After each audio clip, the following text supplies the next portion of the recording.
The last day of the human chef. The human chef stood quietly inside his small food shop as the evening light faded. The sign outside still flickered, but no one looked at it anymore. The city had changed. People wanted fast meals, cold packs, and machines that cooked without care. His shop smelled of real food, warm bread, slow soup, and old memories, but memories did not pay rent.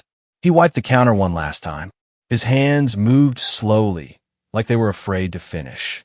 Every scratch on the table had a story. Every burn mark came from a busy day long ago. This shop had been his whole life. He was not famous. He was not rich.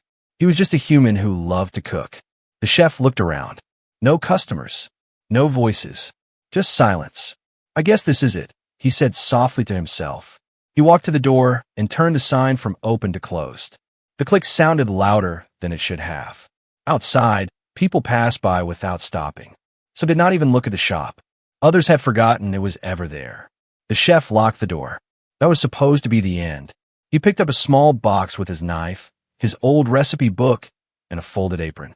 He took one last breath of the shop's smell. Warm oil, fresh herbs, care. Then he stepped outside. The street was cold. Tall buildings blocked the sky. Neon lights blinked above his head, bright but empty. This city never slept, but it also never noticed. He took 3 steps away from the door. That was when something tugged his sleeve. The chef stopped. He looked down. A small hand held his coat. No, not a hand. A claw. Tiny, shaking, covered in soft blue scales. The chef's heart skipped. He slowly turned. Standing beside him was a small dragon. It was no taller than his knee. Its wings were folded tight, like it was trying to disappear.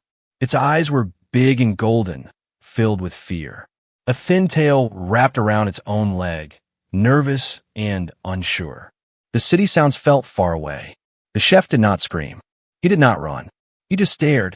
The small dragon looked up at him and spoke in a weak, quiet voice. "Don't go." The words hit harder than any shout. The chef swallowed. You can talk." The dragon nodded. Its grip on his sleeve tightened. "If you go," the dragon said, "there will be no more warm food." The chef felt his chest tighten. "How long have you been here?" he asked slowly. The dragon looked down. "Many days." That made no sense. Dragons were rare, dangerous, powerful. Everyone knew that. But this one looked thin, too thin. Its ribs showed under its scales. "You shouldn't be in the city," the chef said gently.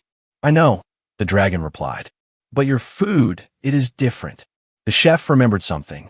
For months, he felt like someone was watching him while he cooked. He thought it was his mind playing tricks. Sometimes food scraps were gone when he closed at night. He blamed rats. Now he understood. "You were eating my leftovers," he said. The dragon nodded again. "They made me feel safe." Safe. No one had ever used that word for his food before. The chef looked around quickly. If anyone saw this, there would be panic. Dragon alarms. Soldiers. Fire. "Come inside," he said. The dragon's eyes widened. "Really?" "Yes," the chef said. Quickly, he unlocked the door and let the dragon slip inside. The shop felt warmer instantly, like it was happy to be alive again. The chef locked the door behind them. The dragon sat near the counter, tail curled, wings shaking. "I am sorry," the dragon said. "I did not want to steal." "You're not stealing," the chef replied. "You were hungry." He walked to the stove. It was still warm. He had not turned it off yet. "What do dragons eat?" he asked. The dragon hesitated. "Meat. Fire plants. Stones sometimes." The chef nodded slowly. Then he smiled, a small, tired smile. "I only have soup and bread," he said, "but I'll make it better." He added herbs, warm oil, a little spice. His hands moved without thought like they always had. The dragon watched closely. The smell filled the shop. The dragon's eyes shone. "This," the dragon whispered, "is why I stayed." The chef placed the bowl on the counter. "Eat." The dragon took one bite, then another. Tears formed in its eyes. Outside, far above the city, something massive moved in the clouds. The chef did not see it, but the dragon did. And for the first time, it was afraid, not for itself, but for the human who cooked with his whole heart. The dragon who should not be here. The small dragon ate slowly, like it was afraid the food might disappear if it moved too fast. Steam rose from the bowl, wrapping around its face. Each bite made its shoulders relax, just a little. The human chef watched quietly. He had cooked for thousands of people in his life. Rich ones, poor ones, angry ones, lonely ones. But he had never seen anyone eat like this. "This food," the dragon said softly, "it feels warm, even inside." The chef felt something twist in his chest. "That's what food is supposed to do," he replied. The dragon looked up at him, golden eyes shining in the dim light. "Dragon food only makes the body strong. Your food makes the heart quiet." The chef did not know how to answer that. He leaned against the counter. "You said you stayed many days. Where's your family?" The dragon froze. Its spoon stopped halfway to its mouth. "They are far," it said. That was not an answer. The chef did not push. Instead, he asked, "What is your name?" The dragon hesitated again. Then it shook its head. "I cannot say it." The chef frowned slightly. "Why not?"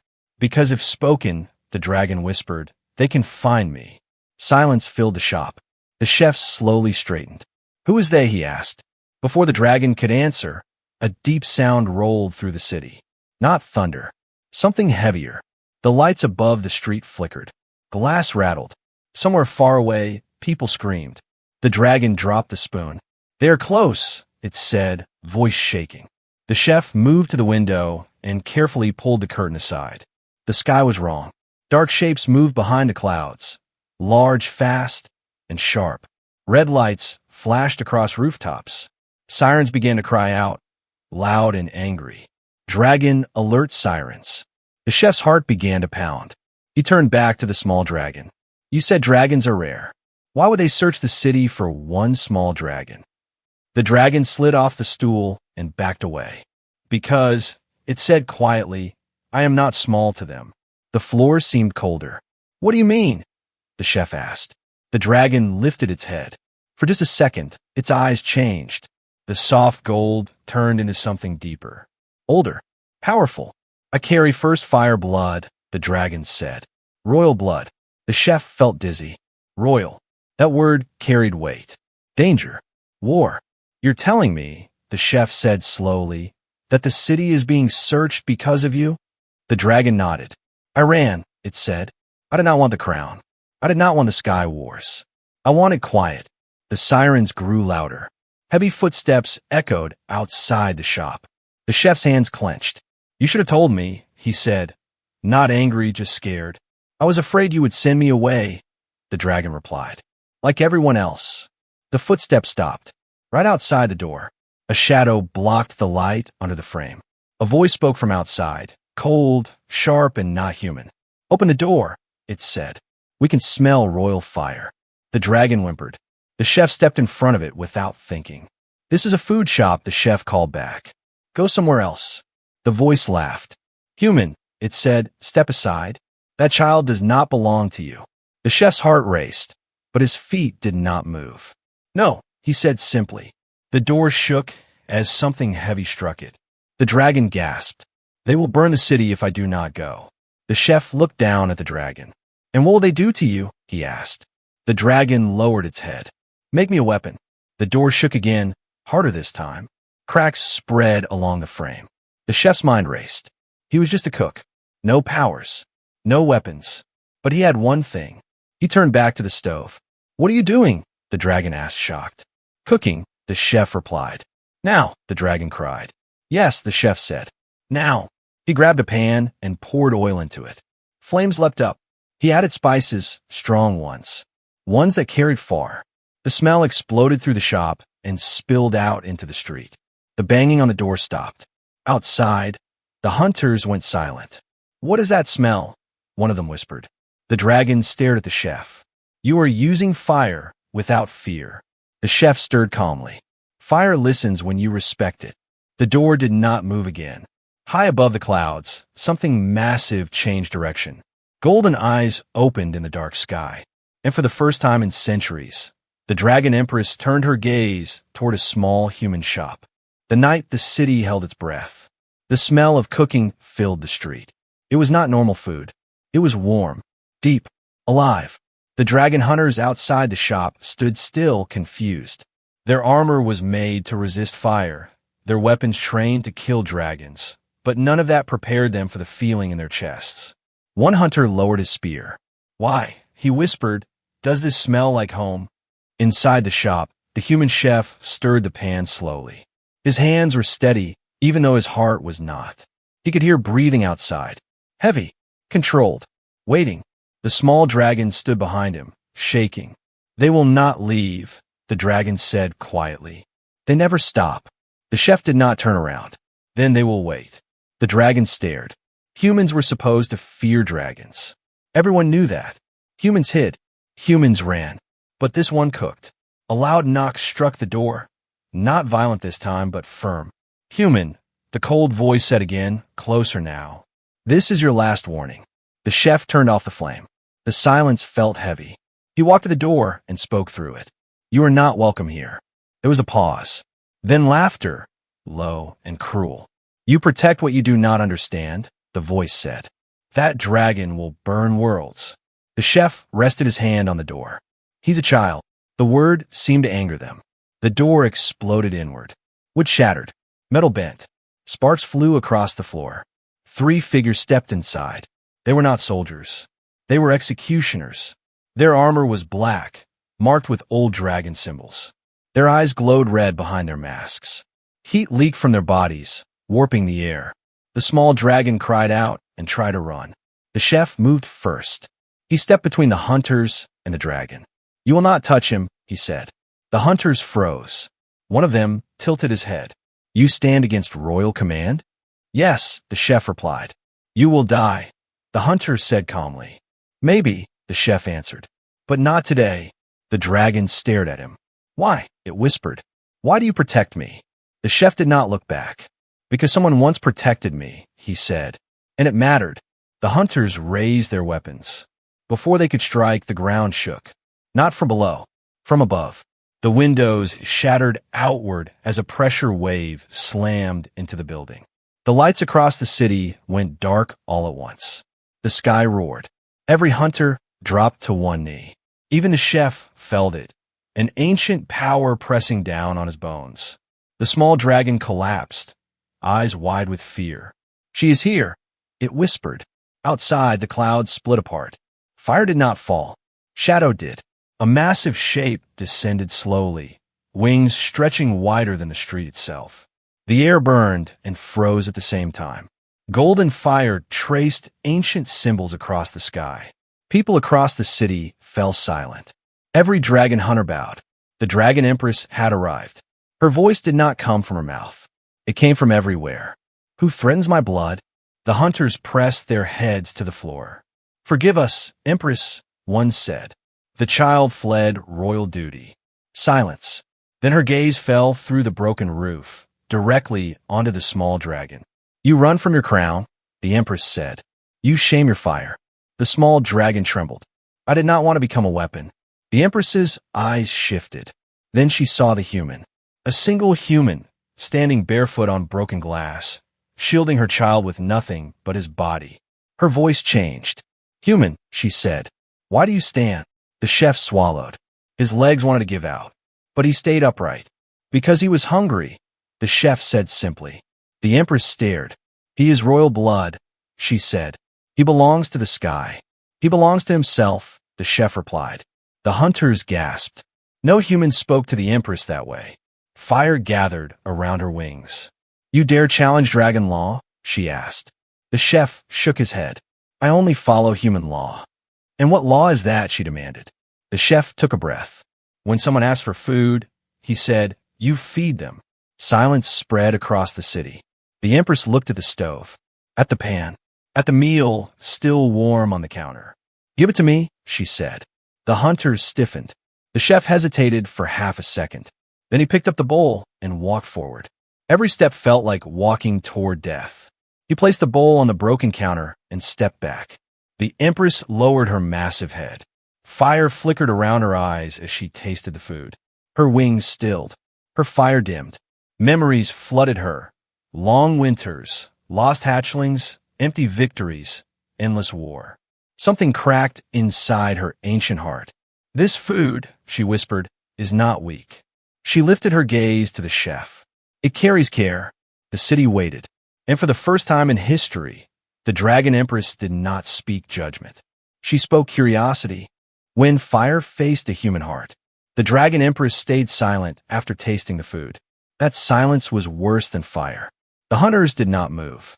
The city did not breathe. Even the wind seemed afraid to pass through the broken shop. The small dragon stood behind the chef, barely daring to look up. "You fed royal blood," the Empress finally said. Her voice was calm, but heavy. "Do you understand what that means, human?" The chef wiped his hands on his apron. It was torn now, burned at the edges. "I understand hunger," he replied. "Titles don't change that." A low sound moved through the air. Not anger. Laughter. Deep. Ancient. Surprised. "Strange creature," the Empress said. "You face death like a stove flame, steady, not loud." The hunters shifted uncomfortably. One of them stepped forward. "Empress, this human interferes with dragon law. The child must return to the sky. The council demands it." At the word council, the Empress's eyes hardened. "The council," she repeated. High above the city, the clouds twisted again.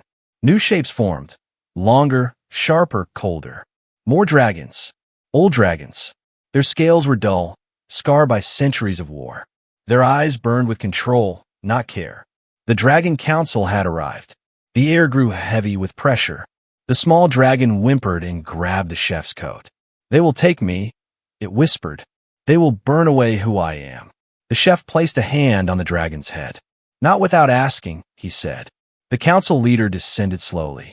His voice cut like ice. "Empress," he said, "the child is property of dragonkind. Humans do not decide dragon fate." The chef felt the ground shake beneath his feet, but he did not step back. "He is not property," the chef said before he could stop himself. Every dragon turned toward him. The council leader stared. "A human speaks again." The Empress did not silence him. "Explain," the council leader said, voice sharp. The chef took a breath. "He came hungry," the chef said. "He stayed because he felt safe. If you force him back, you don't get a prince. You get a weapon or a broken soul." The council leader's eyes narrowed. "Humans are weak," he said. "You burn. You break." "Yes," the chef answered. "But we remember." That confused them. The chef turned to the stove again. "I cooked for this city for 20 years, he said. "Not once did power walk through my door. Only people." He lifted the pan. "When someone eats food made with care, they change. Even dragons." The council leader laughed. "Food does not change destiny." The Empress spoke then. "Yet it changed mine," she said quietly. The council froze. "You tasted it," the Empress continued. "And you felt it. Do not lie." The council leader hesitated. The Empress's wings spread wide. "I will not turn my child into a blade," she said. "Not again." A ripple of shock moved through the dragons. "Again," the chef whispered. The Empress looked down at him. "I have lost children to war," she said, "because we forgot what they were before crowns." The small dragon looked up at her, eyes wet. "I just wanted to eat and sleep," the dragon said softly. "I liked watching him cook."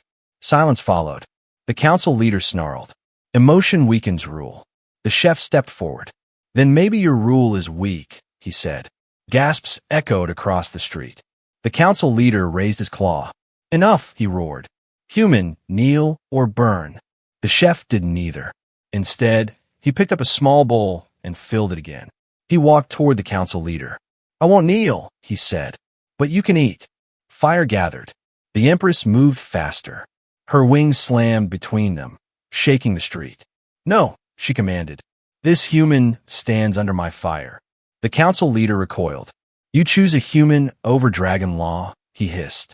"I choose a future," the Empress replied. She turned to the chef. "Human," she said, "your shop is broken. Your city fears us. Yet you offer food instead of hate." The chef shrugged slightly. "That's what humans do when we're tired of fighting." The Empress looked at the small dragon. "You will stay," she said. "Not as a prince. Not as a weapon." The dragon blinked. "I will." "You will learn both worlds," the Empress said. "Fire and kindness." The council roared in anger. "This is not over," the leader warned. The Empress's eyes burned gold. "No," she said. "It has just begun." Above them, dragons circled. Below them, a small broken shop stood, still warm. And in that place, something impossible had happened. A human had changed dragon fate. The city that chose not to run. The city did not sleep that night. People stood on rooftops and balconies, staring at the sky where dragons still circled like living shadows. Screens flickered with emergency warnings. Streets were empty, but windows were full of eyes. Fear spread fast, but something else spread too. Hope. Inside the broken shop, the human chef moved quietly. He swept glass from the floor. He straightened a bent chair. His hands did what they always did when the world felt wrong. They worked. The small dragon watched him closely. "You are not afraid anymore," the dragon said. The chef smiled tiredly. "I was afraid before you arrived." The dragon did not understand that. Outside, the dragon empress stood like a living mountain. Her presence pressed against the city, but her fire stayed low. "This place smells different," she said. "Not like prey." The chef stepped out of the shop slowly. People gasped when they saw him walk toward her without shaking. "It smells like food," he said. A strange sound escaped the empress. She was laughing. The dragon council remained above, watching, waiting. One of them spoke, voice sharp and loud enough for all to hear. "This human weakens dragon pride. He must be removed." The city heard that. The chef heard that too. He looked back at the shop, then at the streets. He saw faces at windows. Families. Children. He turned to the empress. "If you protect me," he said, "they will fear you more." "And if I do not?" she asked. The chef took a breath. "Then I cook anyway." That answer surprised her. "You would die," she said. "Yes," the chef replied. "But they will remember why." The small dragon stepped forward suddenly. "No," it said loudly. "I will not hide." Every dragon turned. The child stood tall, wings shaking but open. "This human fed me when I was nothing," the dragon said. "If you burn him, you burn my choice." The council hissed in anger. "You speak out of place," the leader roared. The small dragon's eyes flared bright gold. "I speak as royal blood," it said. The sky shook. The council fell silent. The empress lowered her head. "You are braver than I was at your age," she said. Then the ground trembled. Not from dragons. From humans. Soldiers arrived at the end of the street. Not with heavy weapons, but shields. Medical teams. Fire crews. They did not aim. They stood.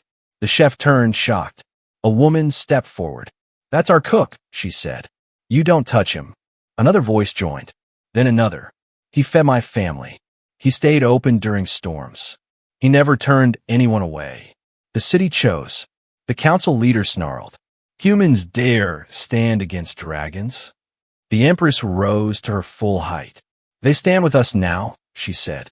Her wings spread wide, blocking the sky. "This city is under my fire," she declared. "Any dragon who harms it answers to me."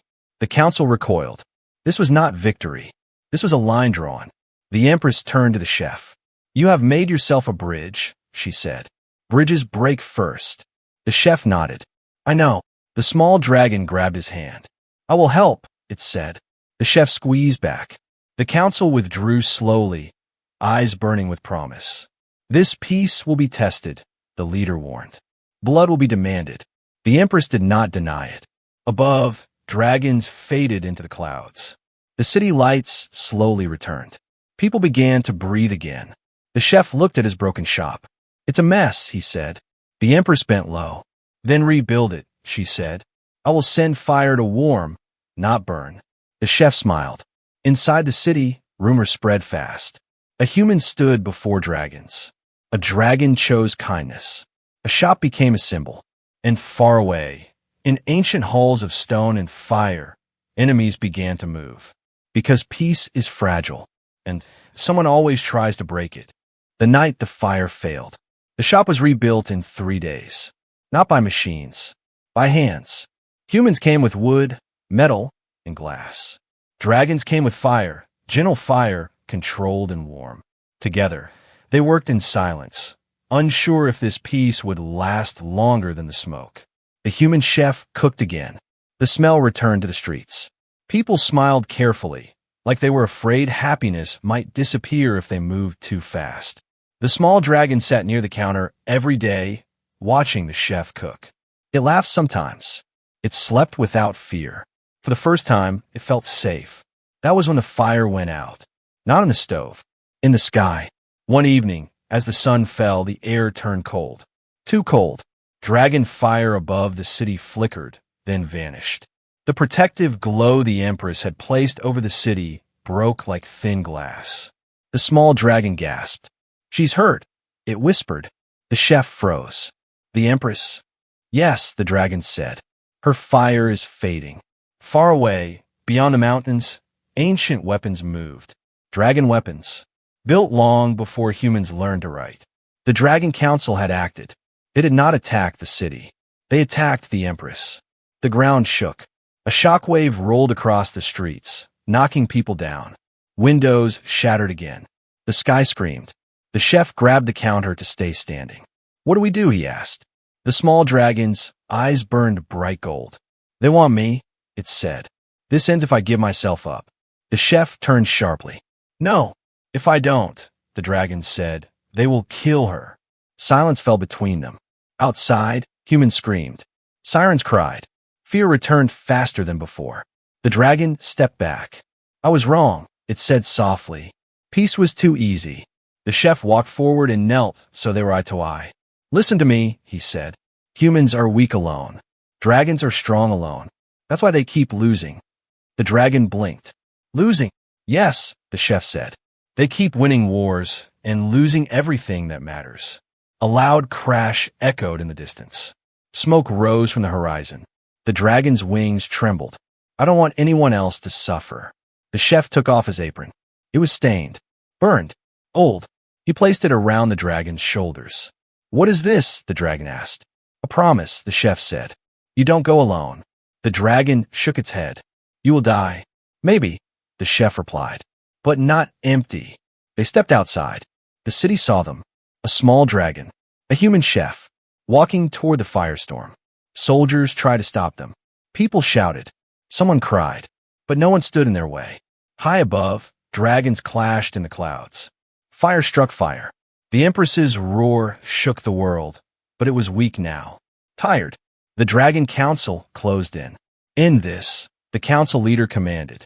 Burn the city if you must. The Empress fell, not from the sky, from exhaustion. The council raised their fire. Then something impossible happened. Human voices rose together. Not screams.